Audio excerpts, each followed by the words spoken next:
What is going on, everybody? Welcome back to the channel. Aftersound here, bringing you Splinterlands content every single day. We also stream right here on this channel every Tuesday, Thursday, and Sunday morning, so come by and say hello.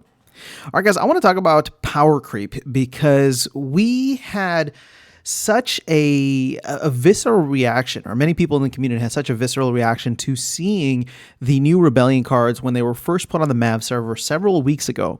And so, you know, we've had Rebellion out for 10 days now. I'm recording this on the 15th. It launched on the 5th, right? And we've also had several, like a week before that where everything was up on the MAV server. And I gotta say, there hasn't been any kind of game-breaking combo. There isn't a go-to card for 90% of situations. And there's just, we haven't really seen anything really develop with the meta. Now, that being said, Rebellion cards are still very small in comparison to the, in their amount, in comparison to Chaos Legion, right? You got Chaos Legion rewards, Chaos Legion Soulbound rewards, which is another like huge set, the core set and Rift Watchers, as opposed to just the core set for Rebellion. So that being said, there could still be time for things to develop and emerge, but I'll say this, there's enough fanatics within this community, and I mean that in a good way, that are going through testing out everything, trying everything that they possibly can, going on the MAV server when it was still on the MAV server, and just trying to break everything possible in order to see if there are any balancing issues. And so far, in 10 days, 10 plus days, right, because that includes the time on the MAV server, so almost 3 weeks at this point, we haven't found anything.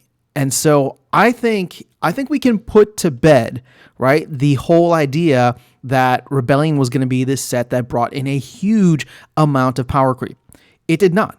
Now, don't get me wrong, there are definitely cards that are becoming meta or will become meta, and people are slowly acquiring them.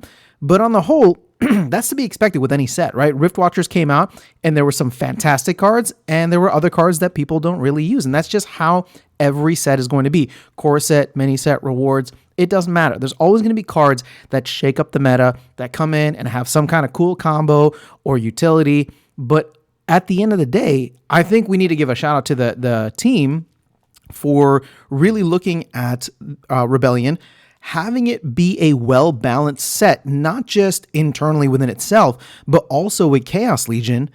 And then on top of that, not having anything be broken, right? Not have anything be like super overpowered and yet at the same time still be fun to play, right? Weapons trainer, ambush, tactics. There's so many new elements that make the gameplay super fun without making it overpowered. Now, here's the thing. We don't have the legendary summoners yet, and those could present, what we had in Untamed, for example, where those legendary summoners were very powerful. And I made a video recently talking about how the Chaos Legion legendary summoners at this point in time are still dominating. So we will need Rebellion to come out and kind of shift the power scales and balance the power scales a little bit as well. But on the whole, as much as I love tactics, and I do love tactics, it's not the game-breaking thing, that we thought it was going to be, or I shouldn't say that. I never thought it was going to be game-breaking. I thought it would be fun and add a new element, but it's very niche-specific, as many people are seeing, right? At the end of the day, some of these other summoners, namely the Chaos Legion's legendary ones, are still quite powerful. In fact, I'm still winning a decent amount with the old Chaos Legion rare summoners. So again, this is exactly what I think the team was going for, and I think it's worth recognizing, right? Just because we have a very well-balanced set, we have a very well-balanced modern format now, and obviously we're going to see things potentially still develop over time. People will work towards certain strategies, right? And certain things in the meta will start to bubble up. But I don't think we're ever going to get something like a Lamacron in bronze, right? Or even like a Mylar in bronze that was dominating everything, or Kitty being like a summoner that's used for like 90% of like battles because people just prefer to go to it. So I think this is something worth celebrating. I think like I said, I think we can kind of put to rest the whole worry or concern about power creep and just move forward and enjoy the set for what it is. Now, for me, I have not yet, really started to build my collection. A lot of the games that I've played have actually been on either the test server or MAV server or in other tournaments or things like that. But I've tried to watch a lot of games through all the tournaments that I've been running here at all different levels. If you ever come through, it's, we do tournaments bronze all the way up to diamond, and I'm usually going in trying to see how Rebellion is coming in and affecting the mix.